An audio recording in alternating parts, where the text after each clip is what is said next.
नमस्कार दोस्तों, स्वागत है आपका मेरे चैनल कॉमिक्स लाइफ में। शुरू करते हैं अनिल मोहन जी द्वारा लिखा गया देवराज चौहान सीरीज का एक और मजेदार उपन्यास विधि का विधान पार्ट 2। दोपहर का 1 बज रहा था। कार देवराज चौहान चला रहा था। उसके बगल में गुल्लू बैठा था। पिछली सीट पर देविका दीवान मौजूद थी।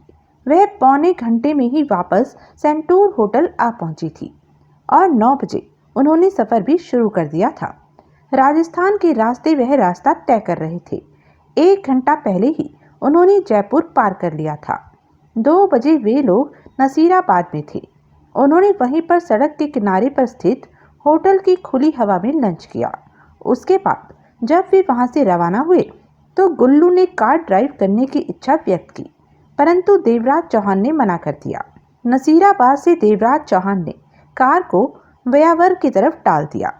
कम से कम अब तो बता दो कि हम कहाँ जा रहे हैं, गुल्लू ने कहा। मालूम हो जाएगा। समझ में नहीं आता कि तुम्हें बताने में ऐतराज क्या है। गुल्लू के चेहरे पर झल्लाहट उभरी। कोई ऐतराज नहीं, लेकिन बताने या पूछने की जल्दी भी क्या है। आराम से बैठे रहो, जब वक्त आएगा तो सब बातें मालूम हो जाएंगी। बेकार के प्रश्नों को पूछकर मेरी सोचों को डिस्टर्ब मत करो। गुल्लू कई पलों तक देवराज चौहान को देखता रहा, फिर गहरी सांस लेकर मुंह घुमा लिया। मुझे तो अभी भी विश्वास नहीं आ रहा कि मैं देवराज चौहान जैसी हस्ती के साथ काम करने जा रहा हूँ। मैं कोई हस्ती नहीं हूँ। झूठ मत बोलो, तुम हो, बहुत कुछ हो। देवराज चौहान का नाम मेरे लिए नया नहीं है। तुमने आज तक बड़े बड़े सफल हाथ मारे हैं कि इस समय तुम्हारे अरबों खरबों की दौलत होगी। देवराज चौहान के होठों पर हल्की सी मुस्कान उभरी। गुल्लू, पीछे बैठी देविका दीवान ने टोका। हाँ, गुल्लू ने गर्दन हिलाई। यह मत सोचो कि किसके पास क्या है, यह सोचो कि यह काम करके हमारे पास कितनी दौलत आने वाली है। मेरे ख्याल में इसके बाद हमें कभी कोई काम नहीं करना पड़ेगा, क्योंकि हमारे पास इतना पैसा होगा कि जिंदगी भर भी खत्म नहीं होगा। चैन से शादी करके बच्चों की परवरिश करेंगे, देविका दीवान बोली। अभी किसी भी बात की गारंटी नहीं। क्या मतलब? अभी काम शुरू नहीं हुआ, हम सफल नहीं हुए, दौलत मेरे हाथ नहीं आई। चिंता मत करो, सफलता की गारंटी मैं तुम्हें देती हूँ, देविका दीवान ने मुस्कुराकर कहा। तुम्हारे साथ जो इंसान बैठा है वह अपने काम में आज तक असफल नहीं हुआ। तुम देवराज चौहान के साथ काम करने जा रहे हो। गुल्लू के कुछ कहने से पहले ही देवराज चौहान कह उठा। इंसान कभी भी कोई काम अकेले नहीं कर सकता, और मैंने भी कभी कोई काम अकेले नहीं किया। काम के वक्त ज़रूरत के मुताबिक मैंने साथी ढूंढे हैं, जैसे कि अब तुम्हें। सबके साथ मिलकर ही काम पूरा होता है। अगर साथी ही गलत मिल जाए तो सफलता की कोई गारंटी नहीं होती। छोटी सी गलती सब कुछ तबाह करके रख देती है। बात तो तुम्हारी ठीक है, देविका दीवान बोली, लेकिन हम यह कैसे भूल सकते हैं कि तुम हमारे साथ हो। बातों के दौरान देवराज चौहान को समझते देर न लगी कि देविका दीवान की खोपड़ी तेज है। दिमाग का वह सही तरह इस्तेमाल करती है। काम करने में कैसी है, इस बात से वाकिफ नहीं था। भयावर से भीलवाड़ा, भीलवाड़ा से चित्तौड़गढ़, वहां से राजस्थान और मध्य प्रदेश की बॉर्डर पर स्थित निम्बा हेड़ा को पार करके कार मध्य प्रदेश के नीमांच कस्बे में प्रवेश कर गई। तब रात के 10 बज रहे थे।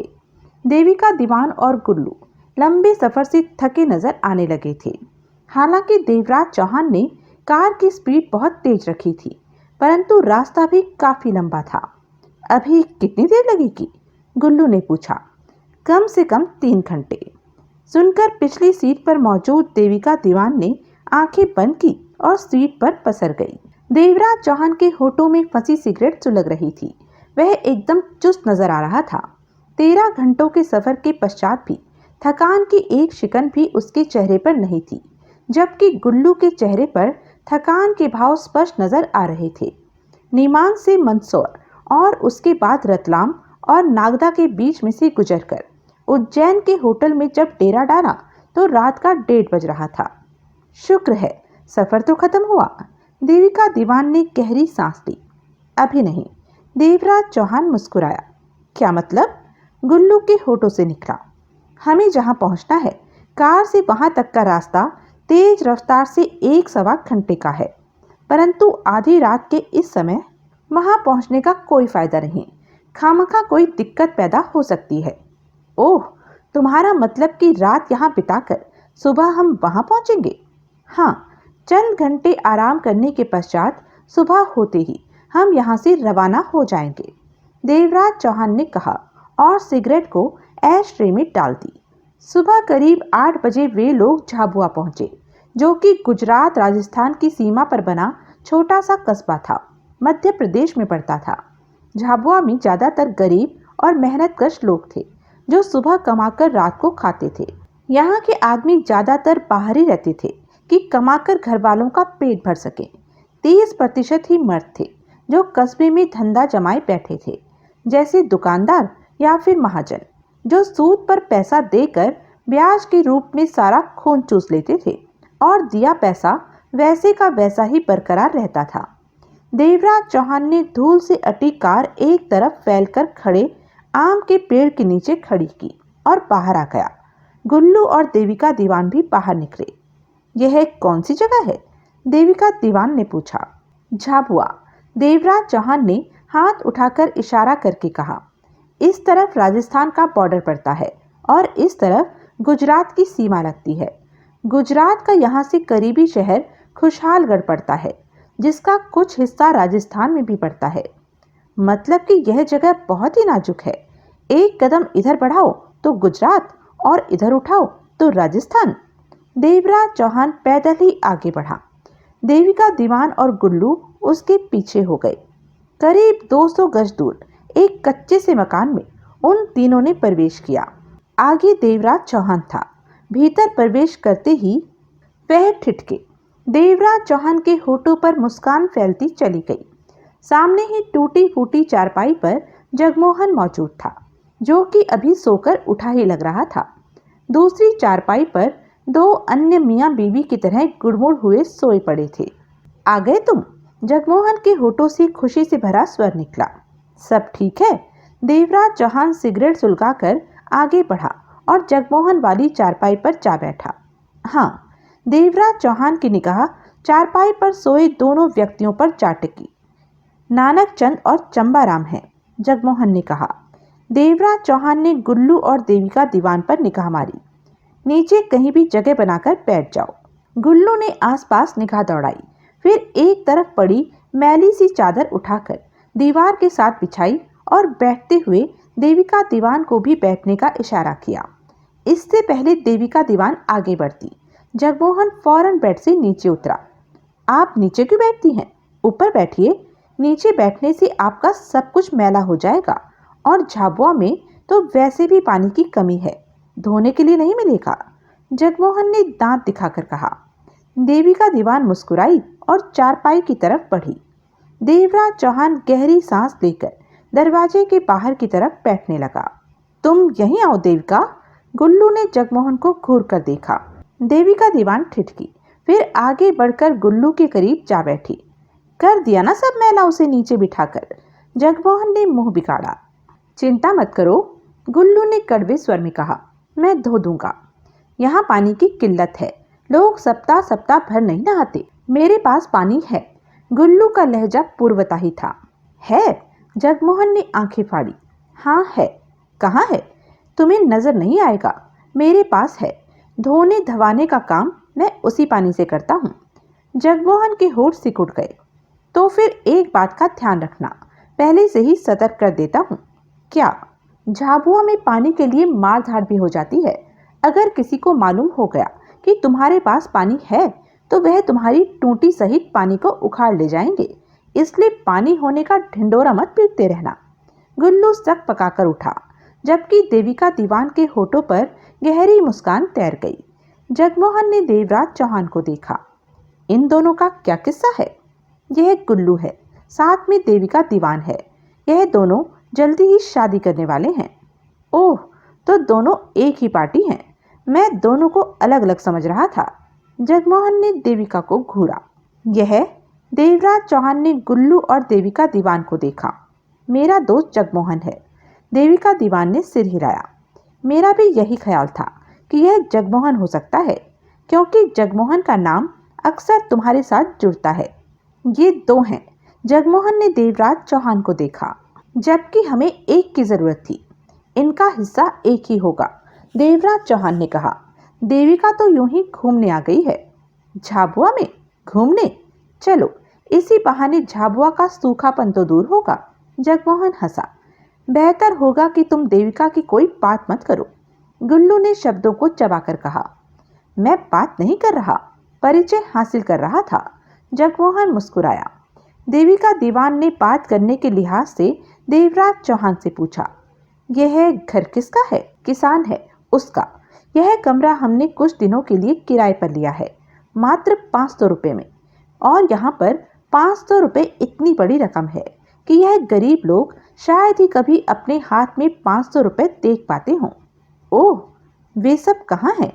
गुल्लू के चेहरे पर हल्की सी बेचैनी उभरी। क्या सब? हीरे। गुल्लू ने सूखे होठों पर जीभ फेरी। आराम करो, थक कर आए हो सफर से। देवराज चौहान ने उसे घूरा।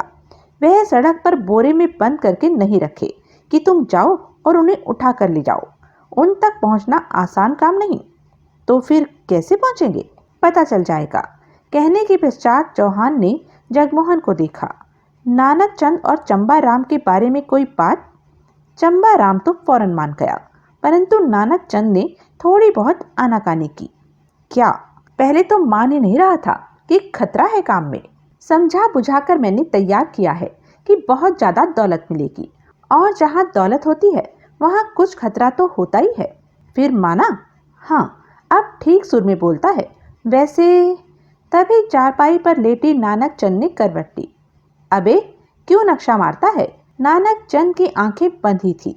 अभी भी गलत कहता है कि जहां दौलत होती है वहां खतरा होता है। अपनी खोपड़ी में यह बात बिठा ले कि जब दौलत नहीं होती तभी खतरा होता है, जब दौलत आती होती है तभी खतरा होता है, और जब दौलत आ जाती है तो सारे खतरे अपने आप दूर हो जाते हैं।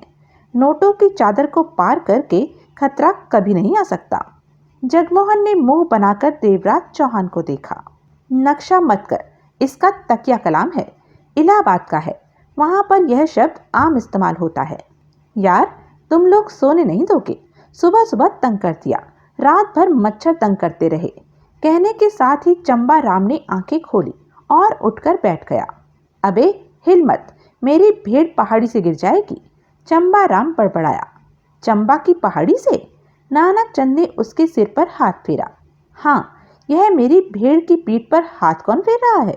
चंबा राम बड़बड़ाया। भेड़? नानक चंद ने होठ सिकोड़े। तेरी भेड़ की पीठ पर हाथ फेर कर भेड़ों को फंसाने के चक्कर में है, और फिर मेरी एक की 10 भेड़ें हो जाएंगी। मैं भी अमीर। नानक चंद के होठों से आह निकली। उसने फौरन आंखें खोली। यह क्या कर रहा है?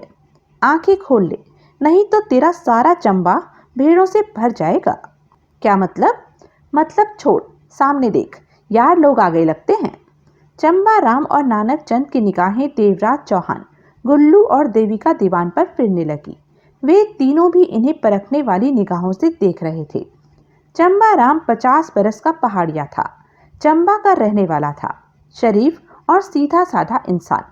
चालाकी, चोरी, हेरा फेरी क्या होती है कभी उसे मालूम ही नहीं था। एक छोटा भाई था, सिर्फ 2 साल छोटा। 4 बरस वह मामा के पास दिल्ली रह आया था। दिल्ली की हवा ने उसे तेज तर्रार और चालाक बना दिया था। इसी बीच उनके पिता का स्वर्गवास हो गया। चालाक छोटे भाई ने सारी भेड़ें हड़प कर चंबा राम को ऐसी लात मारी कि बेचारा रोता बिलखता सीधा मध्य प्रदेश के उज्जैन शहर में आकर रुका। 6 महीने मेहनत मजदूरी की, परंतु पेट फिर भी नहीं भर पाता था। एक दिन मालिक की किसी बात पर क्रोधित होकर पास पड़ा डंडा उठाकर मालिक के सिर पर मारा और गले में से नोट निकालकर भाग निकला। अनजाने में किया गया यह उसका पहला जुर्म था।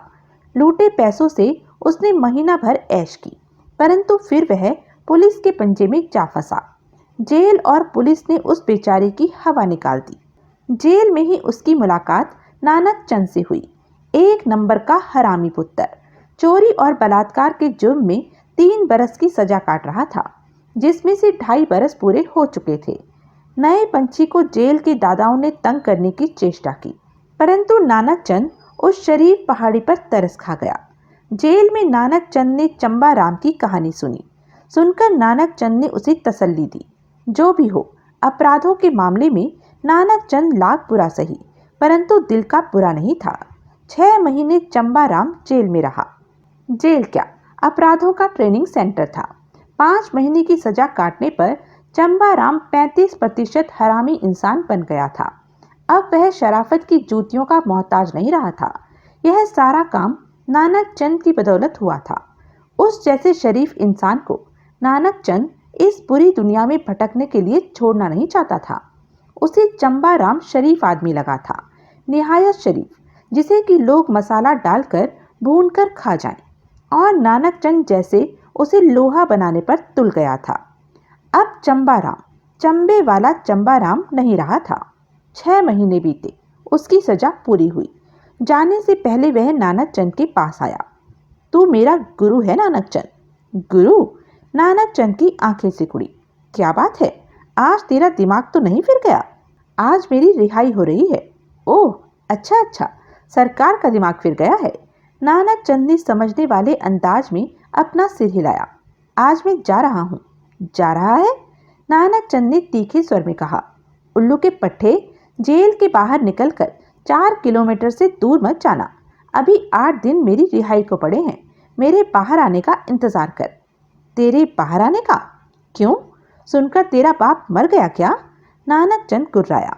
वह तो पहले ही मर गया था, और अगर मैंने तेरी बात मानी तो खाऊंगा क्या? नानक चंद ने जेब से नोट निकालकर उसकी हथेली पर रख दिए। जेल में इतने नोट तेरे पास कहाँ से आए? अगली बार जब तू जेल आएगा तो सारे गुर समझ जाएगा। इन नोटों से अपना पेट भरता रहे और बाहर बैठ मेरा इंतजार कर।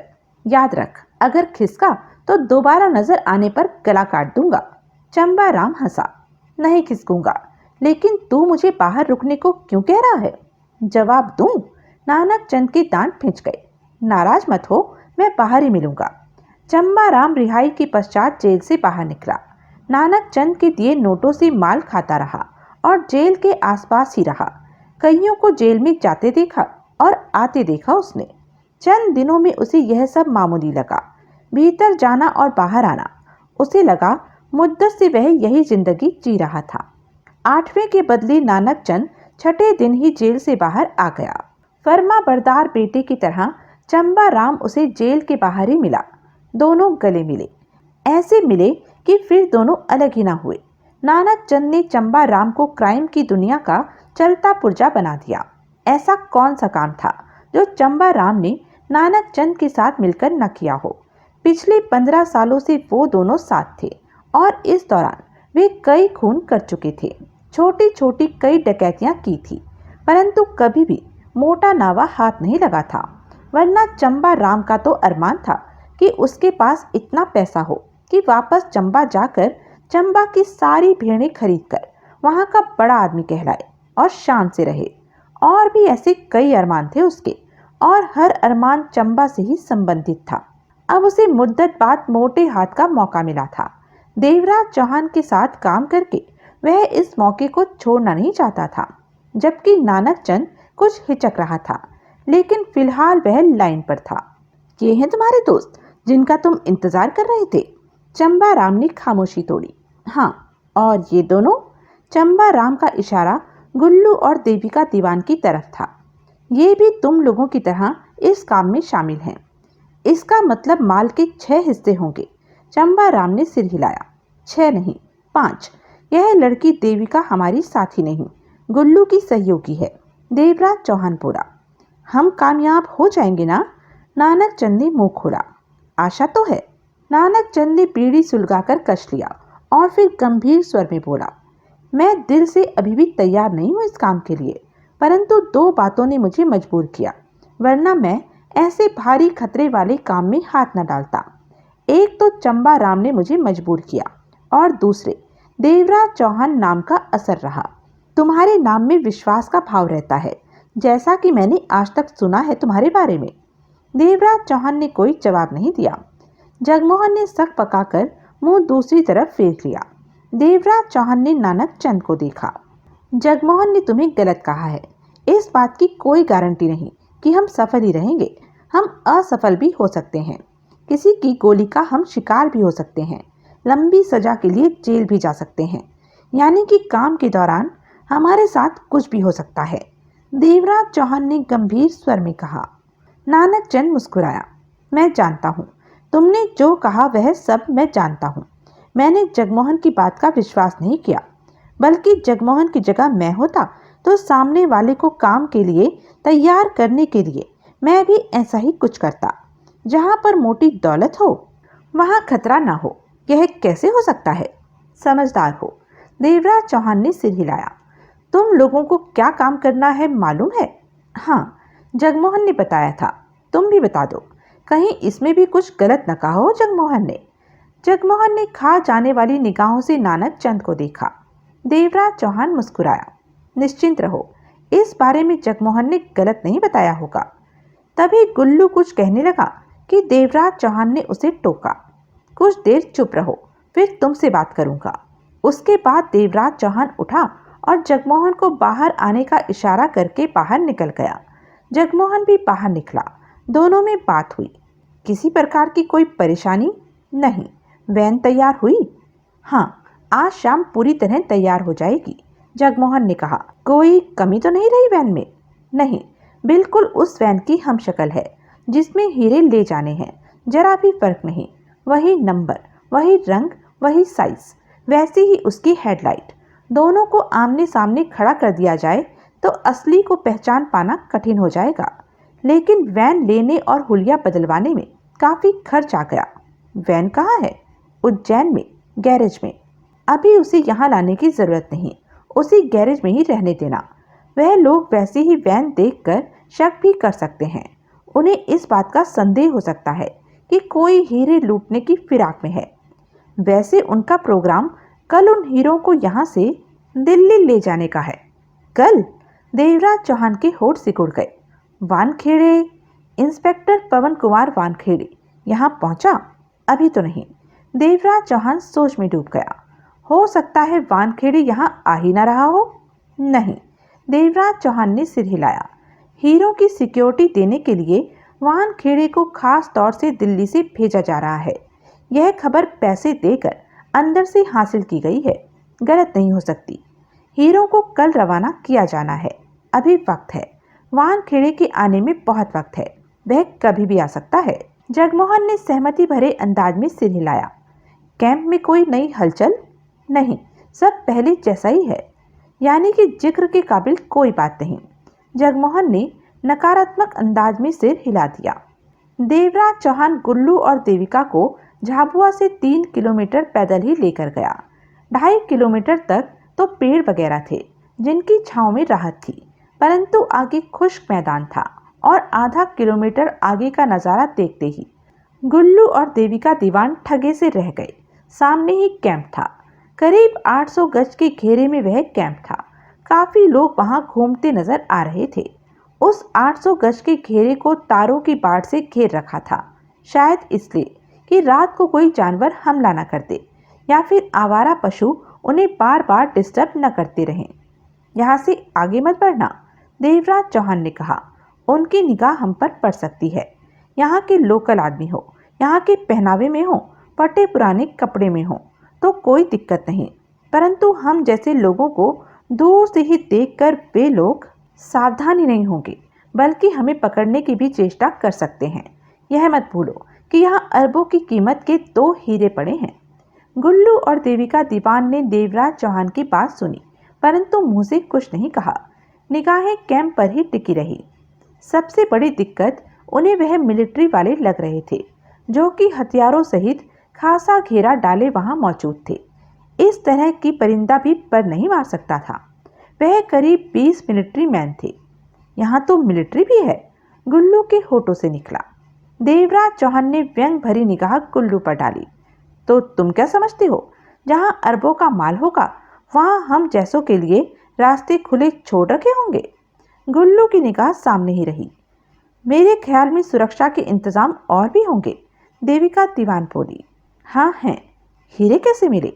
तुम्हें बता चुका हूँ कि पुरातत्व विभाग वालों ने यहाँ किसी कारणवश खुदाई की तो 100 गज नीचे उन्हें बेशकीमती हीरे मिले। हीरे विशेषज्ञों का कहना है कि ऐसे कीमती उम्दा हीरे देखने में बहुत ही कम मिलते हैं और दुनिया में गिनती के होंगे। मतलब कि इत्तेफाकन ही ये हीरे हाथ लगे।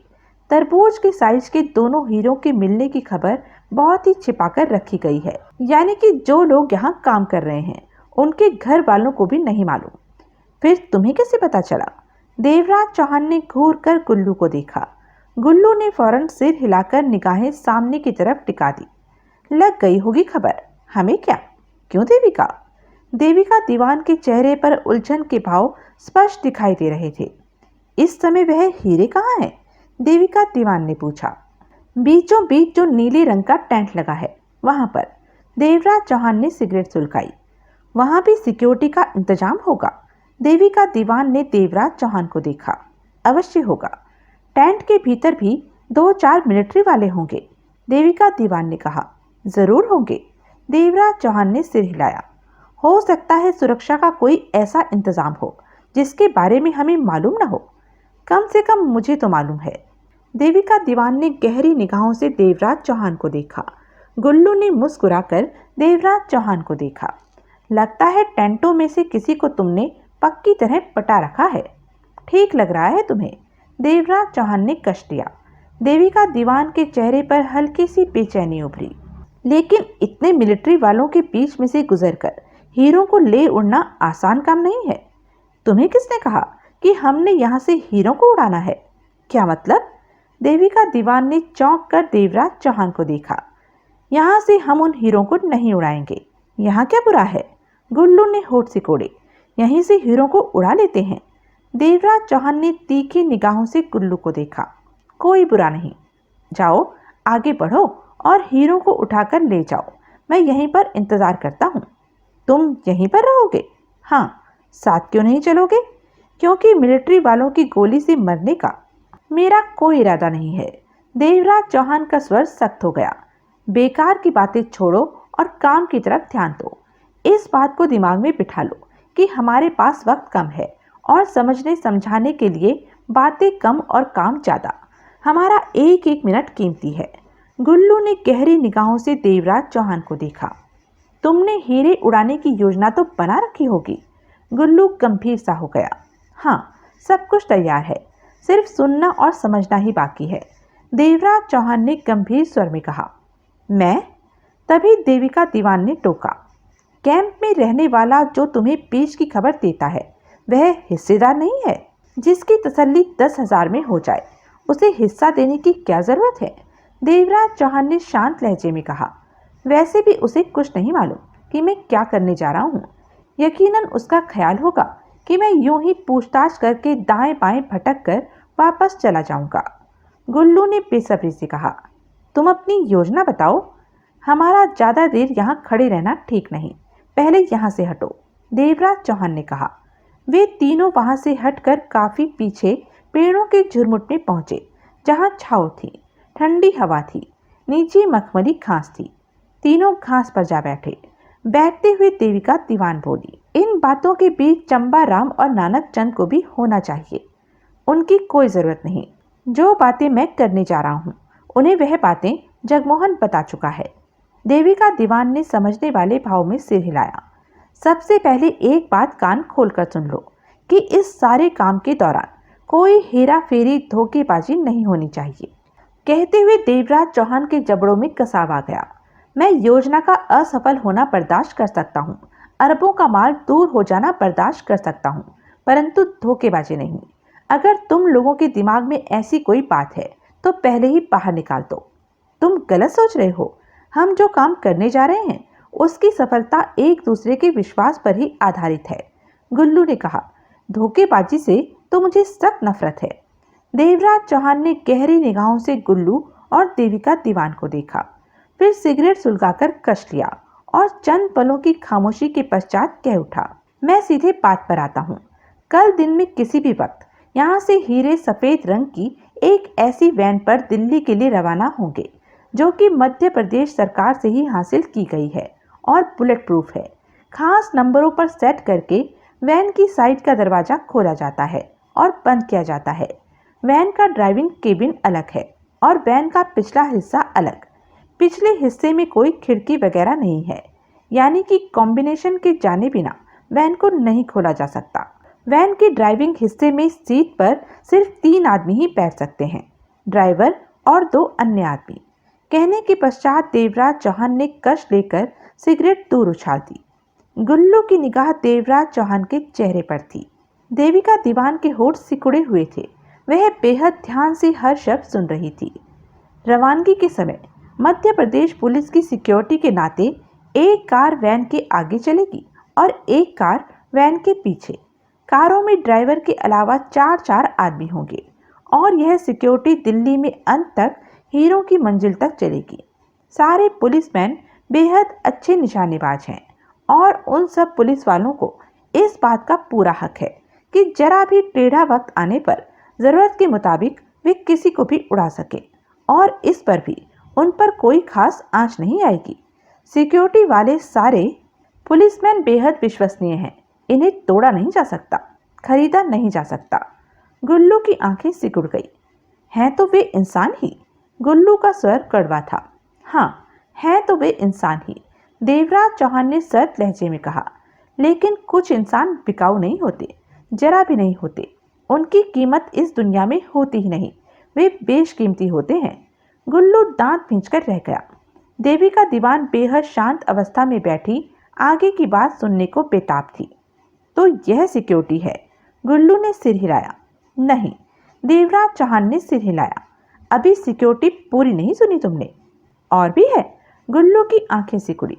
देवराज चौहान ने पुनः सिगरेट सुलगाई और कश लेकर कह उठा, दिल्ली से उन हीरो को सिक्योरिटी देने के लिए 3 खास खतरनाक आदमियों को भेजा जा रहा है। 3 में से एक को तो मैं जानता हूँ, परंतु 2 को नहीं जानता, जो कि बेहद डेंजर ब्लैक कमांडो है, हद से ज़्यादा खतरनाक। गुल्लू ने देविका दीवान को देखा, परंतु दोनों के मुंह बंद थे। देवराज चौहान ने पुनः गंभीर धीमी स्वर में कहा, उन दोनों कमांडोज को तुम कभी भी कम न समझना।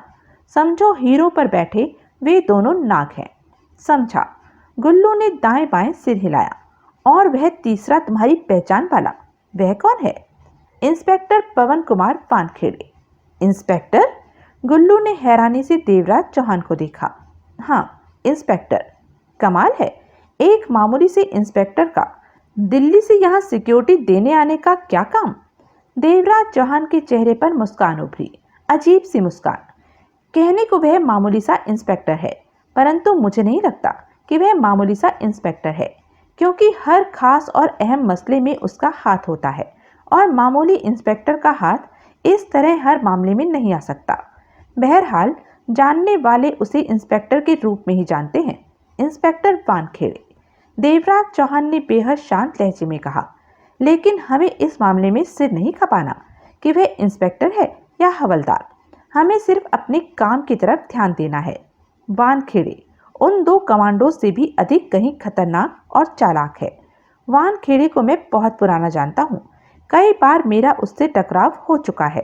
वह मुझे तो कभी नहीं जीत सका और मैं भी शायद ठीक तरह उस पर कभी काबू नहीं पा सका। अगर काबू पाया भी तो हालात ऐसे रहे कि मैंने उसे जिंदा छोड़ दिया। एक नहीं, शायद 3 बार जिंदा छोड़ा है मैंने उसे, परंतु बार बार वह मेरे रास्ते में आ जाता है। वानखेड़े एक काबिल इंसान है, वह हिम्मती है। मैं मन ही मन उसकी इज्जत करता हूँ। खामोश होकर देवराज चौहान ने सिगरेट का कश लिया। देविका दीवान ने देवराज चौहान के चेहरे पर निगाह मारी। आगे बोलो।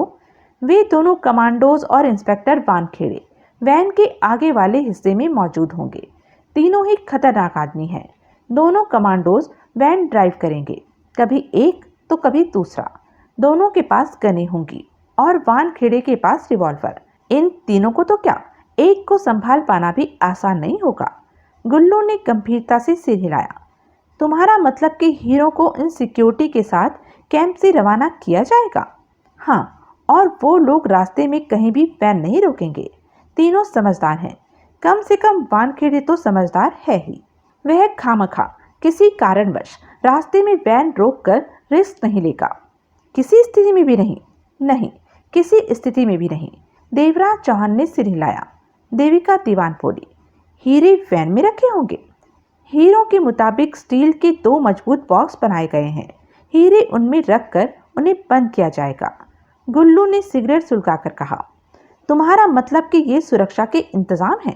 हाँ, और लूट के इंतजाम क्या है? मतलब कि तुम्हारी योजना क्या है? देवराज चौहान मुस्कुराया, इन हालात में वैन में मौजूद हीरों को अपने कब्जे में कर पाना असंभव सा है। गुल्लू ने सहमति से सिर हिलाया, वह तो है, पहले हमें वैन पर कब्जा करना होगा। वैन पर कब्जा? गुल्लू के होठ और आंखें सिकुड़ती चली गई। हाँ, सिक्योरिटी के बीच वैन को रोककर उसमें से हीरे तो हम निकाल नहीं पाएंगे। वैन को अपने कब्जे में करना होगा, अपने ठिकाने पर ले जाना होगा, उसके बाद ही हीरे हम हासिल कर सकते हैं। गुल्लू और देविका दीवान की निगाहें मिली। बात तो तुम्हारी ठीक है, देविका दीवान ने सिर हिलाया, और इसके लिए हमें पहले से ही कोई ठिकाना तैयार रखना होगा वैन ले जाने के लिए, क्योंकि ऐसी वैन का ज़्यादा देर खुले में रहना खतरनाक हो सकता है। वैन या हम लोग निगाहों में आ सकते हैं। देवराज चौहान के होठों पर मुस्कान उभरी। मुझे खुशी है कि तुम अपने दिमाग का इस्तेमाल भी करती हो। मैंने तो पहले ही कहा था कि छोटी मोटी योजना यह बना ही लेती है, गुल्लू बोला, लेकिन मैं ज़्यादा सिर नहीं खपाता, मुझे तो सिर्फ अटैक करना आता है। देवराज चौहान ने कश लिया और बोला, मैंने सब इंतजाम कर रखे हैं, वैन को कैसे हथियाना है वह सुनो। सोचो, अगर तुम लोगों को कहीं पर कोई कमी लगे तो कह सकते हो। देवराज चौहान का स्वर गंभीर था। एक बात, गुल्लू ने टोका। क्या? देवराज चौहान ने उसे देखा। यह लंबा चक्कर नहीं रहेगा कि वैन को अपने कब्जे में करके उसे अपने साथ साथ तब तक घुमाते फिरे जब तक कि उसमें से हीरे न निकाल ले। गुल्लू ने कहा, लंबा चक्कर इसे तब कहा जाए जब कोई छोटा रास्ता बीच में हो, लेकिन हमारे पास इससे छोटा रास्ता नहीं है, यानी कि उसी समय आनन फानन हम हीरे वैन से नहीं निकाल सकते। एक तो आगे पीछे सिक्योरिटी की कारें होंगी और वैन में आगे 2 कमांडोज के साथ वान खेड़े होगा। तीसरे वैन का छोटा सा बॉक्स बुलेट प्रूफ है और कॉम्बिनेशन पर डिपेंड है। अगर कॉम्बिनेशन नंबर मालूम हो तो कुछ देर के लिए हम उन लोगों को उलझाकर वैन को खोलकर दोनों हीरों पर अपना कब्जा कर सकते हैं, परंतु जो हालात सामने हैं उसके मुताबिक हम यह सब नहीं कर सकते। गुल्लू गहरी सांस लेकर रह गया। गुल्लू, मेन काम तुम्हें करना है, इसलिए मैं तुम्हें 1-2 अलग अलग रास्ते बताऊंगा, जो भी तुम्हें पसंद हो, जिस पर तुम काम करना चाहो बता देना। मेन काम मुझे करना है तो फिर मेरा हिस्सा ज़्यादा होना चाहिए। देवराज के चेहरे पर कड़वे भाव फैले। अगर ऐसा है तो फिर मेरा हिस्सा सबसे ज़्यादा होना चाहिए, देवराज चौहान ने तीखे स्वर में कहा। गुल्लू के कुछ कहने से पहले ही देविका दीवान कह उठी, गुल्लू, क्या बेवकूफ़ों वाली बातें कर रहे हो? अकल मारी गई है तुम्हारी? गुल्लू ने दांत फाड़े। मैं तो मजाक कर रहा था। काम के वक्त सिर्फ काम की बातें होनी चाहिए, मजाक की नहीं। देवराज चौहान का स्वर कठोर था। माहौल में हल्का सा तनाव उभरा था जो कि गायब हो गया। तुम प्लानिंग बता रहे थे देवराज चौहान, देविका दीवान ने कहा। देवराज चौहान ने कश लेकर सिगरेट उछाली और लूट की योजना सविस्तार बताता चला गया। मतलब कि जिस रास्ते से हम दिल्ली से झाबुआ पहुंचे हैं, गुल्लू सोच भरे अंदाज में सिर हिलाकर कह उठा, वह हीरे उस रास्ते से दिल्ली ले जाए जाएंगे। देवराज चौहान ने गुल्लू और देविका दीवान को सारी योजना बता दी थी। देवराज चौहान ने सिगरेट सुलगाई और कश लेकर कह उठा, नहीं, जैसा कि मैं तुम लोगों को बता चुका हूँ कि वे लोग उन हीरों को लेकर पहले धार पहुंचेंगे, उसके बाद सीधा इंदौर, इंदौर से देवास। यह सारा हाईवे नंबर 3 पड़ता है, नेशनल हाईवे नंबर 3। देवास से शाजापुर, राजगढ़ होते हुए गुणा, फिर शिवपुर, शिवपुर के बाद सवाई माधोपुर को टच करते हुए ग्वालियर से मुरैना। यहाँ तक तो सारा मध्य प्रदेश रहा। उसके बाद राजस्थान का धौलपुर पार करके उत्तर प्रदेश में प्रवेश कर जाएंगे, यानी कि आगरा, आगरा से मथुरा और मथुरा से दिल्ली। यह उन लोगों का रास्ता है झाबुआ से हीरे लेकर दिल्ली पहुंचने का। गुल्लू और देविका दीवान की निगाहें देवराज चौहान पर थी। अब सारी योजना तुम लोग सुन चुके हो, किसको कैसे क्या काम करना है मालूम हो चुका है। अगर कोई बात समझ में ना आई हो या कहीं कमजोर कड़ी हो तो कह सकते हो। गुल्लू और देविका दीवान ने एक दूसरे को देखा। कमजोर कड़ी तो खैर कहीं नहीं है, देविका दीवान बोली। परंतु गुल्लू ने पहलू बदला। यह सब भारी खतरे का मामला है। देवराज चौहान ने तीखे स्वर में कहा। तुम यात्रियों से भरी बस लूटने नहीं जा रहे, बल्कि उन 2 अमूल्य हीरों को लूटने जा रहे हो, जिनकी कीमत अरबों में आंक कर भी हम सही कीमत नहीं आंक सकेंगे। इतनी बड़ी दौलत पर तो दसियों जानें कुर्बान की जा सकती हैं। बात तो ठीक है, गुल्लू ने पुनः पहलू बदला, परंतु योजना के किसी भी मोड़ पर गड़बड़ होने या चूक जाने का मतलब है सब कुछ खत्म, हीरे हाथ से गए। हाँ, सही बात है यह। देवराज चौहान ने कष्ट लेकर सिर हिलाया।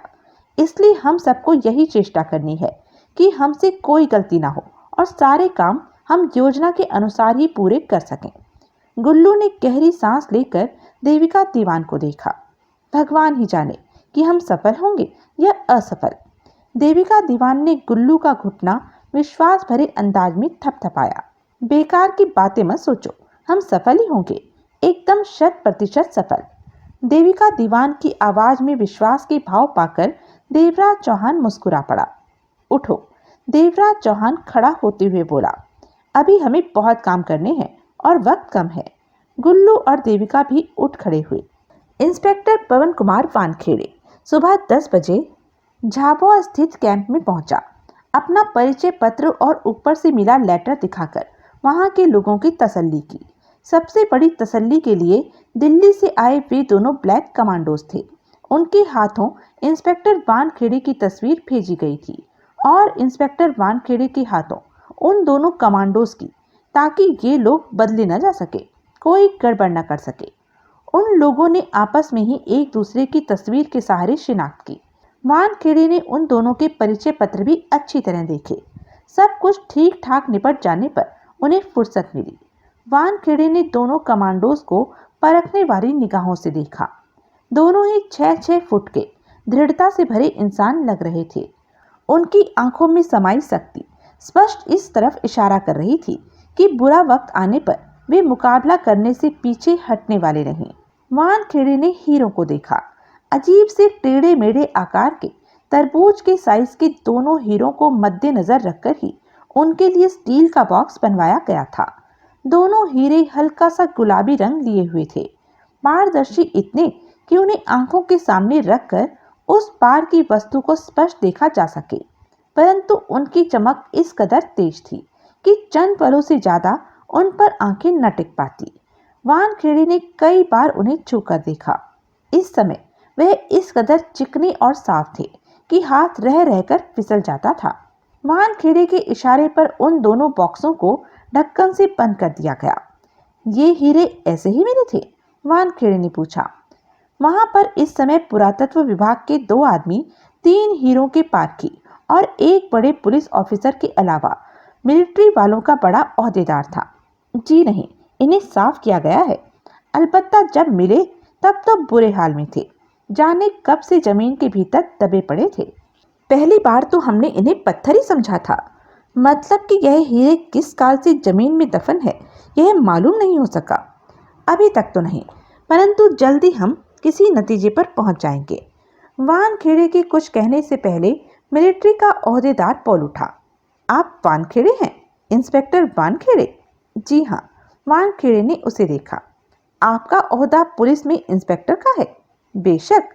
हैरत की बात है। क्यों, क्या हुआ? वानखेड़े के होठ सिकुड़ गए।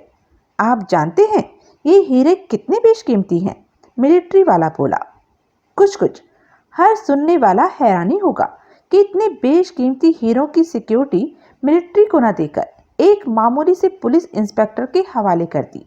क्यों मिस्टर वानखेड़े, यह हैरानी की बात नहीं है? अवश्य है। वानखेड़े के चेहरे पर अजीब से भाव नाचने लगे थे। सिक्योरिटी की लगाम आपके हवाले करना बेहद गलत कदम है सरकार का। इस बारे में तो आपको ऊपर वालों से ही बात करनी चाहिए। वानखेड़े मुस्कुराया। मिलिट्री वाला वानखेड़े को देखता रहा। वानखेड़े के चेहरे पर वैसी ही मुस्कान फैली रही। क्या मेरे चेहरे पर लिखा है कि मैं पुलिस में इंस्पेक्टर की नौकरी करता हूँ? नहीं, नहीं लिखा। किसी के चेहरे पर नहीं लिखा होता कि वह क्या है। वानखेड़े ने उसी लहजे में जवाब दिया। मिलिट्री वाला गहरी निगाहों से वानखेड़े को देखने लगा। वानखेड़े पुलिस ऑफिसर की तरफ घूमा। वह वैन कहाँ है जिसमें हीरे ले जाने हैं? वैन दूसरे तंबू में है, आइए मैं आपको वहां ले चलता हूँ। वानखेड़े उसके साथ चलने लगा तो पुरातत्व विश्लेषण विभाग वाला बोला, यहाँ से कितनी देर में रवाना होंगे आप? वानखेड़े ने ठिठक कर उस पर निगाह मारी, फिर बोला, आज हम हीरो के साथ रवाना नहीं होंगे, रवानगी कल होगी। लेकिन प्रोग्राम तो आज का तय था, यहाँ से चलने का। कोई बात नहीं, मैंने प्रोग्राम एक दिन आगे बढ़ा दिया। वानखेड़े एकाएक मुस्कुराया, और अगर 2 दिन पहले आ गया होता तो अवश्य ही प्रोग्राम के दिन से एक दिन पहले यहाँ से चल पड़ता। वानखेड़े पुलिस ऑफिसर के साथ बाहर निकला। उसने दोनों कमांडोज को भी साथ लिया और वे सब उस तंबू में जा पहुंचे जिसके भीतर वैन खड़ी थी। उन्होंने वैन का निरीक्षण किया। वह लगभग मारुति के साइज की ही वैन थी, परंतु मजबूत लग रही थी। दूध की तरह सफेद रंग था, चमक रही थी। हेडलाइट और टेल लाइट भी बहुत पावरफुल थी। टायर नए और एकदम चाक चौबंद थे। देखने में उस वैन में उन्हें कोई कमी नजर नहीं आई। वानखेड़े पुलिस ऑफिसर की तरफ घूमा। यही है ना वैन? वानखेड़े ने पूछा। पुलिस ऑफिसर ने सहमति से सिर हिलाया। लेकिन इस वैन में तो मुझे कोई खासियत नजर नहीं आ रही जो हीरो को सुरक्षा दे सके। इंस्पेक्टर वानखेड़े ने जानबूझकर इन शब्दों का इस्तेमाल किया। पुलिस ऑफिसर मुस्कुराया। आप यह बात सादे शब्दों में ही पूछ सकते हैं कि वैन में सुरक्षा के क्या इंतजाम हैं। चलिए, ऐसे ही सही, आप बताइए इंतजामात के बारे में। वानखेड़े ने सिर हिलाया। पुलिस ऑफिसर ने वैन की बॉडी को थपथपाकर कहा, वैन की बॉडी बुलेट प्रूफ स्टील की है। गुड। इसका दरवाजा साइड में खुलता है और वह भी कॉम्बिनेशन से। खास नंबर मिलाने पर दरवाजे को खोला जा सकता है, वैसे नहीं, ना ही इसे तोड़ा जा सकता है। कॉम्बिनेशन नंबर किसे किसे मालूम है? मेरी जानकारी के अनुसार 3 व्यक्तियों को। एक तो कंपनी के कॉम्बिनेशन एक्सपर्ट को, जिसके बारे में कोई भी नहीं जानता कि इसका कॉम्बिनेशन उसने तय किया है, और बाकी के 2 व्यक्ति सरकार के आला ओहदे पर हैं। वे जानते हैं, परंतु यह बात भी कभी जग जाहिर नहीं हुई कि वो दोनों व्यक्ति कौन हैं। पुलिस ऑफिसर ने कहा, आप उन दोनों व्यक्तियों के बारे में जानते होंगे? वानखेड़े ने पूछा। 2 क्या, मैं एक के बारे में भी नहीं जानता। तो फिर यह जानकारी आप मुझे कैसे दे रहे हैं? वानखेड़े के स्वर में लापरवाही थी। मुझे दी गई जानकारी के मुताबिक। इस समय वैन का दरवाजा बंद है? जी हाँ, और जब हीरो के भीतर रखने का वक्त आएगा तो मुझे फोन करना पड़ेगा। वैन के लॉक का कॉम्बिनेशन नंबर जानने वाला सरकार का आला ऑफिसर खास तौर से उज्जैन में ठहरा हुआ है। मेरे फोन करने पर उसे फोन कर दिया जाएगा और 1.5 घंटे में वह यहाँ पर वैन लॉक का कॉम्बिनेशन खोलने के लिए हाजिर हो जाएगा। गुड। वानखेड़े ने समझने वाले अंदाज में सिर हिलाया। पुलिस ऑफिसर पुनः बोला, वैन के सारे शीशे बुलेट प्रूफ है, जाहिर है साधारण होंगे। वानखेड़े ने वैन के शीशों को ठकठकाया। इसके टायर ट्यूब वाले नहीं हैं, यानी कि रास्ते में कहीं भी पंचर होने का खतरा नहीं। मैं समझा नहीं। वानखेड़े ने उसे देखा। जैसे कि विदेशों में ठोस रबड़ के टायर होते हैं, इस वैन के टायर भी वैसे ही हैं। वानखेड़े ने समझने वाले भाव में सिर हिलाया। फिर भी वैन में स्टेपनी मौजूद है कि रास्ते में टायर कट जाए या किसी प्रकार की उसे क्षति पहुंचे तो टायर बदला जा सके। पुलिस ऑफिसर हर बात समझाने वाले अंदाज में बता रहा था। वानखेड़े ने दोनों कमांडोज को देखा। तुम लोग वैन के बारे में कुछ नहीं पूछोगे? जरूरत नहीं, एक कमांडो ने वानखेड़े को देखकर कहा। आप ही काफी हैं। वानखेड़े ने मुस्कुराकर पुलिस ऑफिसर को देखा। पुलिस ऑफिसर ने वैन के आगे वाले हिस्से की तरफ इशारा किया। वैन ड्राइव करने वाले के साथ सिर्फ 2 आदमी ही बैठ सकते हैं। मतलब कि हम तीनों? आप ऐसा भी कह सकते हैं।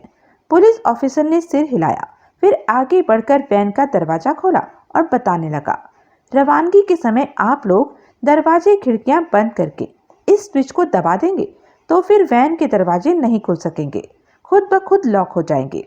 ना तो इन्हें कोई बाहर से खोल सकेगा और ना ही भीतर से, जब तक कि पुनः उस स्विच को दबाकर लॉक सिस्टम हटाया नहीं जाएगा। आप चाहें तो चेक कर सकते हैं। चेक भी करेंगे। और पुलिस ऑफिसर ने सिर हिलाया।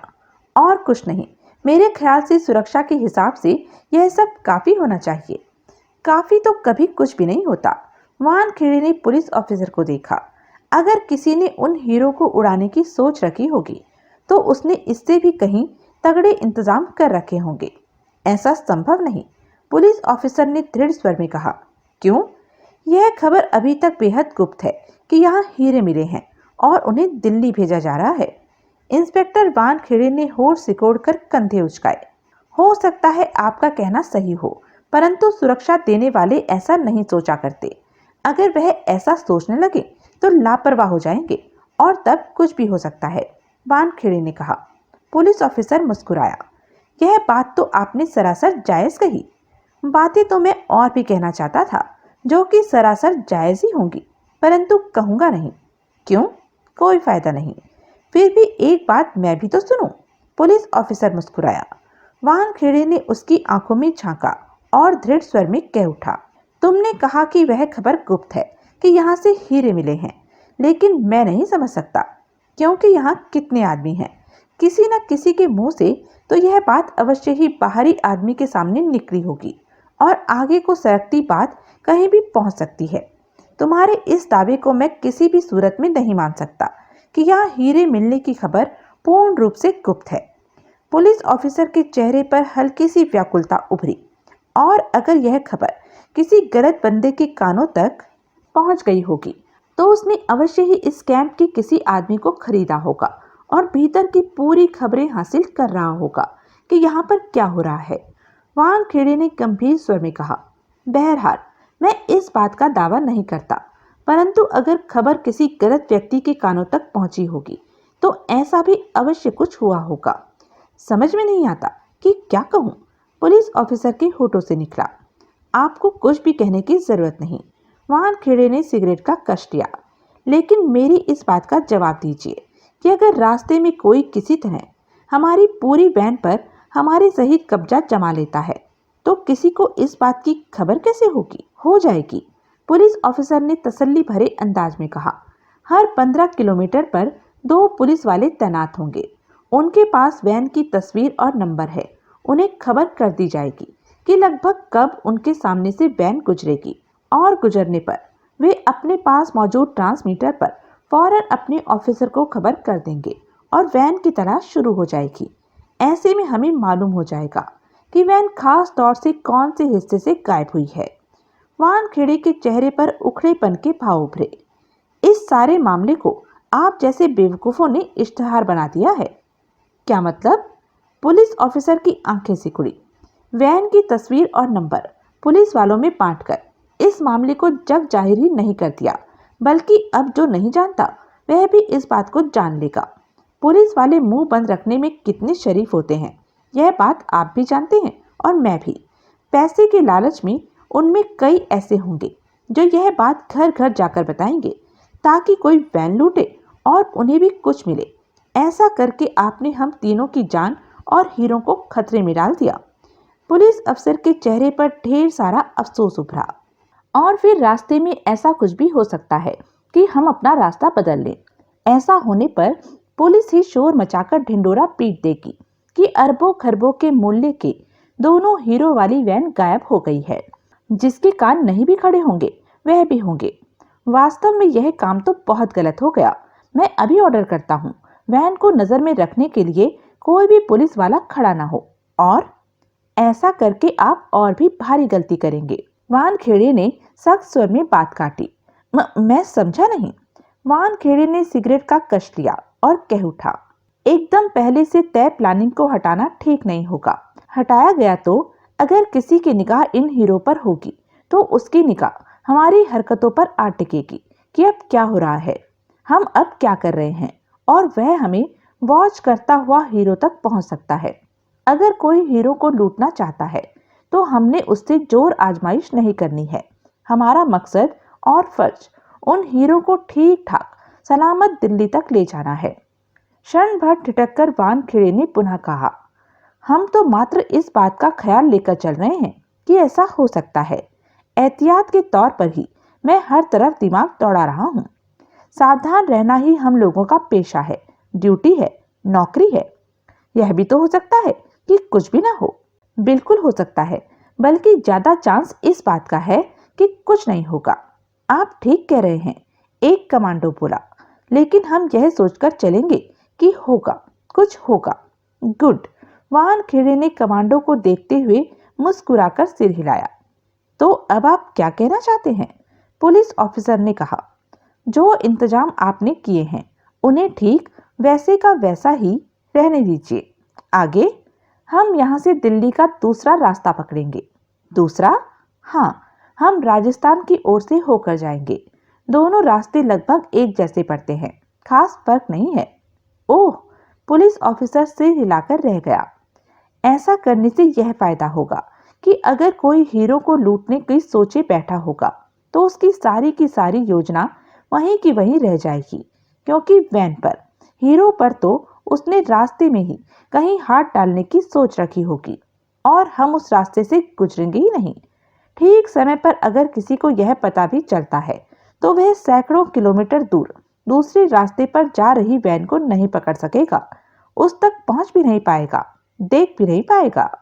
यह बात तो आप ठीक कह रहे हैं इंस्पेक्टर, दूसरा कमांडो सिर हिलाकर बोला।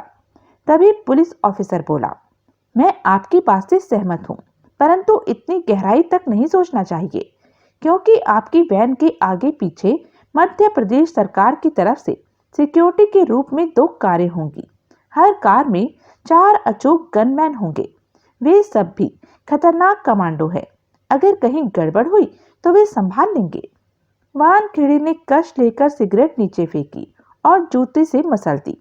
ऑफिसर, आप सिक्योरिटी की कारों को, गनमैनों को तैयार रखिए। हम यहाँ से खामोशी से रवाना होंगे। हमारे रवाना होने के 1 घंटे बाद उन्हें खबर दी जाएगी कि उनकी जरूरत नहीं है। क्या मतलब? पुलिस ऑफिसर चौंका। दोनों कमांडोज भी वानखेड़े को देखने लगे। हमें सिक्योरिटी की उन कारों की जरूरत नहीं है। आगे पीछे कारों के चलने से सड़क पर इश्तिहार छप जाएगा कि वैन में अवश्य कोई अहम व्यक्तित्व या कोई चीज है। अगर हमारी वैन के आगे पीछे कोई नहीं होगा तो वैन सड़क पर आने जाने वाले वाहनों में खप जाएगी। कोई वैन को पहचानना भी चाहेगा तो पहचान नहीं पाएगा, क्योंकि उस पर सिक्योरिटी का कोई लेबल तो नहीं लगा होगा। पुलिस ऑफिसर एकाएक कुछ नहीं कह सका। वानखेड़े दोनों कमांडोज की तरफ पलटा। अगर आप लोगों को मेरी बात पसंद नहीं, सहमत नहीं हो तो कह सकते हो, वानखेड़े ने कहा। दोनों कमांडोज ने एक दूसरे को देखा। मेरे ख्याल में तो ऐसा करने में हमें कोई नुकसान दिखाई नहीं देता। इस बात पर दूसरे कमांडो की भी सहमति की मुहर थी। इंस्पेक्टर वानखेड़े ने पुलिस ऑफिसर को देखा। जैसा मैंने कहा है वैसा ही किया जाए। लेकिन यह सब करना मेरे बस में नहीं है। मुझे जो ऑर्डर ऊपर से मिले हैं मैं उसी के मुताबिक काम कर सकता हूँ। आप मेरी मजबूरी समझ सकते हैं। हाँ, समझ सकता हूँ, लेकिन फिक्रमंद होने की जरूरत नहीं। आप अपने ऑफिसर से बात कीजिए और उन्हें कहिए कि दिल्ली से बात कर लें कि मैं ऐसा कह रहा हूँ। वहीं से उन्हें जवाब मिल जाएगा। पुलिस ऑफिसर ने अजीब सी निगाहों से वानखेड़े को देखा। जवाब मिल जाएगा? हाँ, और तब तक आप दिल्ली से बात नहीं करेंगे? पुलिस ऑफिसर के स्वर में अजीब से भाव थे। मेरे बात के बिना ही दिल्ली वाले आपकी बात कैसे दूसरे के मुंह से सुनकर मान लेंगे? यह बात आपके सोचने की नहीं है। आपको जो कहा है वह कीजिए। पुलिस ऑफिसर असमंजस से घिरा जाने को हुआ कि वानखेड़े कह उठा, एक बात का ध्यान रखिएगा। क्या? यह बात जग जाहिर न हो कि हीरे ले जाने के प्लान में मैंने कोई बदलाव किया है। आप चिंता न करें, मैं यही बात अपने ऑफिसरों को भी समझा दीजिएगा। वानखेड़े ने उसकी बात काटी। पुलिस ऑफिसर ने सिर हिलाया और बाहर निकल गया। इंस्पेक्टर वानखेड़े की निगाह पुनः वैन पर जा टिकी। मेरे ख्याल में, एक कमांडो ने कहा, हमें इन लोगों पर विश्वास नहीं करना चाहिए। अरबों खरबों का मामला है, किसी का भी ईमान बदल सकता है। ये लोग रास्ते में किसी से भी हीरो पर डकैती डलवा सकते हैं। ठीक कहते हो, वानखेड़े ने गंभीर स्वर में कहा। तो फिर आपने विश्वास क्यों किया? दूसरा कमांडो बोला। वानखेड़े ने दोनों कमांडोज पर निगाह मारी। इन पर विश्वास किए बिना हमारा काम भी नहीं चलेगा। क्योंकि इस समय यही लोग हमारे करीब हैं और सबसे विश्वसनीय व्यक्ति बने हुए हैं। इस समय सबसे अहम बात है कि हमें सबसे हर तरफ से सतर्क रहना है, किसी पर विश्वास नहीं करना है। इस बात का मेरा वायदा रहा कि वैन को कोई नहीं लूट पाएगा। वानखेड़े के स्वर में दृढ़ता के भाव कूट कूट कर भरे पड़े थे। दोनों कमांडोज के चेहरों पर भी विश्वास और दृढ़ता के भाव नाच उठे थे। आपका क्या ख्याल है, वैन को लूटने की चेष्टा की जा सकती है? एक कमांडो ने पूछा। वानखेड़े मुस्कुराया। इस बारे में कुछ भी नहीं कह सकता, परंतु ये बात कह सकता हूँ कि अगर देवराज चौहान को इस मामले की खबर होती तो मैं कहता शायद हम हीरे न बचा सके। देवराज चौहान? यह कौन है? उसके बारे में न ही जानो तो अच्छा है।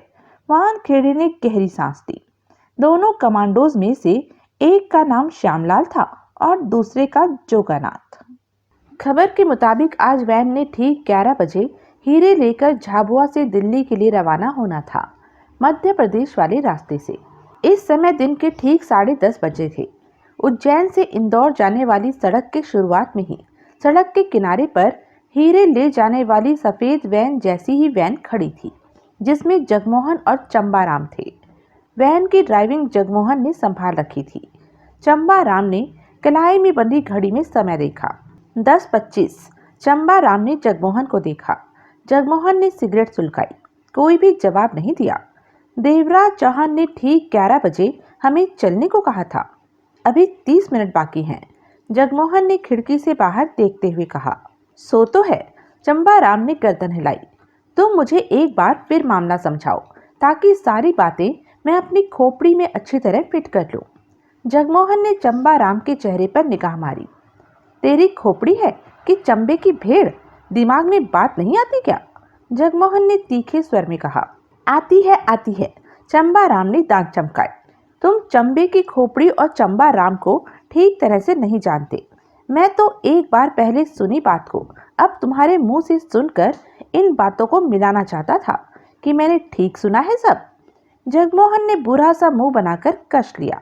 हीरे वाली वैन ठीक 11 बजे झाबुआ से रवाना होगी और हम ठीक 11 बजे यहाँ से रवाना होंगे, यानी कि उन लोगों से 1 घंटे आगे चलेंगे। अगर रास्ते में कहीं वैन की निगरानी का इंतजाम हुआ तो वे हमारी वैन को देखकर तसल्ली कर लेंगे कि सब मामला ठीक जा रहा है। वह तो ठीक है, लेकिन वैन के आगे पीछे सिक्योरिटी की 2 कारें हैं जो हमारी वैन के आगे पीछे नहीं होंगी। इसकी कोई खास परवाह नहीं है। आधी से ज्यादा तसल्ली तो उन्हें वैन देखकर ही हो जाएगी। इस तरह हमें आगे बढ़ते रहना है, जगमोहन ने बताया। और पीछे उस वैन का क्या होगा? छोड़ो, तुम्हें इस बात से क्या लेना देना? बताने में क्या हर्ज है? वैसे मैं जानता हूँ, देवराज चौहान बता चुका है। जगमोहन ने क्षण भर सोचा, फिर कह उठा। उज्जैन से इंदौर आते समय हाईवे के एक खास पॉइंट पर गुल्लू, देविका दीवान और नाना चंद मौजूद हैं। तीनों के पास ऐसी गनें हैं कि आधे मिनट में ही 50 आदमियों को भूनकर रख दे। लेकिन हीरे ले जाने वाली वह वैन तो बुलेट प्रूफ है, गोलियां उसका कुछ नहीं बिगाड़ सकती। जगमोहन ने चंबाराम को घूरा। तुमने पूरी बात सुनी? तुम बता रहे हो तो फिर सुन लो, बीच में मत टोको। नाराज क्यों होते हो? ठीक है, कहो, अब मैं बीच में नहीं बोलूंगा। वे तीनों वैन के आगे पीछे वाली सिक्योरिटी की कारों को बेकार करेंगे। उनके भीतर मौजूद उन खतरनाक निशानेबाजों को शूट करेंगे या फिर उन्हें बुरी तरह नकारा करेंगे, ताकि न तो वे वैन को सिक्योरिटी दे सके और न ही वह अपने तौर पर आगे के लिए कोई कार्यवाही कर सके। ठीक समझा। अब मैं बोलूं? बोल तो तुम चुके ही हो, कहो। ऐसे में हीरो वाली वैन के भीतर जो 3 खतरनाक आदमी हैं, दिल्ली में खास तौर से भेजा गया इंस्पेक्टर और 2 ब्लैक कमांडोज, वे क्या खामोश बैठे रहेंगे वैन में? हाँ, वे इस मामले में किसी भी कीमत पर नहीं कूदेंगे, जगमोहन ने सिर हिलाकर कहा। उनका काम हीरो को सुरक्षा देना है, उन्हें सलामत रखना है। इस लड़ाई से उनका कोई मतलब नहीं होगा और इस पॉइंट पर सिर्फ उन सिक्योरिटी की कारों को, सिक्योरिटी वालों को बेकार करना है। वैन को न तो कोई नुकसान पहुंचाना है और न ही किसी प्रकार से उसे रोकना है। वैसे एक तरीके से उस वैन को आसानी से रोका जा सकता है। कौन सा तरीका? वैन के टायरों पर गोली मारकर उन्हें बेकार करके जगमोहन ने कड़वे अंदाज में चंबाराम को घूरा। एक तरीका और भी है। कौन सा? चंबाराम ने उसे देखा। चंबे से भेड़े लाकर वैन के आगे खड़ी कर दी जाए। यार तुम तो मजाक करने लगे। चंबाराम हंसा। उल्लू के पट्टे, तुझे पहले भी कहा था कि अगर पूरी बात सुननी हो तो सुन ले, बीच में अपना फट्टा नहीं अड़ाना। क्या नहीं अड़ाना? फट्टा। वह क्या होता है? फट्टा होता है। और क्या होता है? फटा हुआ कपड़ा तो नहीं। उल्लू का पट्टा अब कुछ और फटी हुई बोलेगा। बात नहीं समझा। तुम जाने कौन सी भाषा में बात कर रहे हो। चालू भाषा में बात करो तभी समझूंगा। मेरा मतलब है, जगमोहन ने झल्ला कर कहा। मेरी बात पूरी सुन लो। बात खत्म होने से पहले अपनी टांग मत अड़ाओ। अब बात आई समझ में कि नहीं कि फट्टा क्या होता है? आ गई मेरे भाई, आ गई। बोलो बोलो। जगमोहन सिगरेट का कश लेकर कह उठा। टायरों पर गोली का कोई असर नहीं हो सकता, क्योंकि वो विदेशी टायर हैं। उनमें ट्यूब नहीं होती, पूरा का पूरा ही रबड़ होता है। रबड़ में गोली लगने से टायर को कोई फर्क नहीं पड़ेगा। ओह, समझा। चंबाराम ने सिर हिलाया। वैसे रोका भी जा सकता है। जगमोहन के होठों पर मुस्कुराहट उभरी। कैसे? उस टायर पर इतनी गोलियां गन से चलाई जाए कि टायर का भुर्ता बन जाए। क्या बन जाए? भुर्ता। चंबाराम अचकचाया। भुर्ता? वह क्या होता है? साले भुर्ता होता है। यार तुम बात बात पर गाली मत निकाला करो। तुम जाने किस देश के हो, कैसी भाषा में बात करते हो। हमारे देश में ऐसी घटिया भाषा का इस्तेमाल नहीं होता। भुर्ता होता होगा, मैं इनकार नहीं करता, परंतु यह क्या होता है, जरा समझाने वाली भाषा में बताओ। चंबाराम ने आराम से कहा।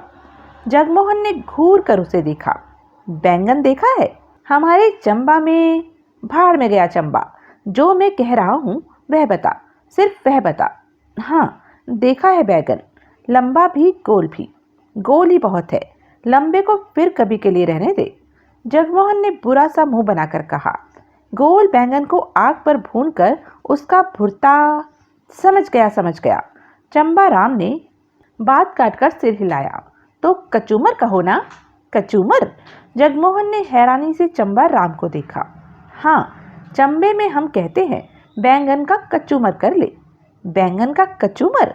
और फिर उसका क्या होता है? कचूमर करके क्या करते हो? उल्लू के पट्टे, चंबाराम तेज स्वर में कह उठा। तेरे में दिमाग है कि नहीं? तुम बैंगन का भुर्ता खा सकते हो तो चंबे वाले बैंगन नहीं खा सकते। जगमोहन सक पकाकर वैन की खिड़की से बाहर देखने लगा। चंबाराम पुनः बोला। वैसे तुम ठीक कहते हो। ठोस रबड़ के टायरों पर इतनी गोलियां चलाई जाए कि उनका कचूमर निकल जाए बैंगन की तरह। टायर बेकार हो जाएगा और वैन रुक जाएगी। बहरहाल यह तो एक आइडिया था कि वैन को इस प्रकार रोका जा सकता है। तुम मामले के बारे में बताओ। आगे पीछे जा रही सिक्योरिटी की कारों को गुल्लू और चमचम करती हसीना, क्या नाम है, देविका दीवान और नानक चंद रोकेंगे, बेकार करेंगे। सिर्फ वे 3? ऐसे में भी सिक्योरिटी वाले भी तो उन्हें शूट कर सकते हैं। अवश्य कर सकते हैं। अपना बचाव उन्हें खुद करना होगा। यह बात थी तो पहले बताना था। क्यों? नानक चंद से मैंने 30,000 रुपया लेना है। कम से कम वह तो ले लेता। अगर मर गया तो कौन देगा? वह हंसा। जगमोहन ने कश लेकर सिगरेट खिड़की से बाहर उछाल दी। सड़क पर वाहन आ जा रहे थे। ऐसे में तो वह वैन आगे निकल जाएगी। चंबाराम पुनः बोला। हाँ, हमने उसे आगे ही निकलने देना है। वह अकेली हो जाएगी और दिल्ली तक का रास्ता काफी लंबा है। रास्ते में एक खास पॉइंट जो तय कर रखा है, वहां तक वैन के पहुंचने पर हम वैन को पकड़ लेंगे। वह हमारे कब्जे में होगी। जगमोहन ने सिर हिलाकर कहा। बुलेट प्रूफ ठोस रबड़ के टायरों वाली वैन पर कैसे कब्जा किया जा सकेगा? वहां ट्रक या टेम्पो जैसी भारी वाहन से उस वैन को टक्कर मारकर सड़क के किनारे की तरफ फैले जंगल के आधा किलोमीटर भीतर तक ले जाया जाएगा और उसके आगे का काम हालात के मुताबिक होगा। जगमोहन ने सिगरेट सुलगा ली। चंबाराम ने समझने वाले भाव में सिर हिलाया। ऐसे में हम यह वैन लेकर आगे बढ़ते रहेंगे। अगर रास्ते में चेक पोस्टों पर या कहीं और वैन की निगरानी, वैन के सलामत गुजरने का ध्यान रखा जा रहा होगा तो वह भी किसी प्रकार का शक नहीं कर सकेंगे। सही कहा तुमने। जगमोहन सोच भरी मुद्रा में सिगरेट के कश लेता रहा। वैन को जंगल में किस पॉइंट पर धकेलना है? ग्वालियर और मुरैना के बीच बहुत ही गहरे अंधे जंगल हैं। यहाँ दिन में भी कोई इंसान बेफिजूल में इन जंगलों में जाना पसंद नहीं करता। भारी वाहन से वैन को टक्कर मारकर धकेलकर उसी जंगल में आधा किलोमीटर की गहराई तक धकेल दिया जाएगा। और हम इस वैन को कहाँ तक ढोते रहेंगे? चंबाराम ने पूछा। आगरा तक। वहाँ वैन को छोड़कर हम वापस असली हीरो वाली वैन तक आ जाएंगे। चेक पोस्टों के जरिए अगर वैन पर निगाह रखी जा रही होगी तो उनके हिसाब से वैन आगरा तक पहुंची होगी और उस पॉइंट की तरफ किसी का ध्यान नहीं जाएगा कि असली वैन को हमने कहाँ अड़ा रखा है। क्या रखा है? चंबाराम ने आंखें सिकोड़ी। अड़ा? यह क्या होता है? क्या यह भी बैंगन का? हाँ, जगमोहन ने कड़वे स्वर में कहा। यह लंबे बैंगन का भुर्ता होता है। अच्छा, यह मैंने नहीं खाया। यह कैसे बनाया जाता है? अड़ाकर। कहाँ अड़ाते हैं इसे? लंबे बैंगन को कहाँ अड़ाते हैं नहीं मालूम? जगमोहन ने घूरा। नहीं। हे भगवान, इसे अक्ल दे कि लंबे बैंगन को कहाँ अड़ाते हैं। जगमोहन ने गहरी सांस ली। हमारे चंबे में तो। चुप रह, चुप रह। क्यों? मैंने क्या कुछ गलत कर दिया? चंबाराम ने भोलेपन से पूछा। चंबे का नाम मत ले, नहीं तो मैं भी लंबे बैंगन का इस्तेमाल भूल जाऊंगा।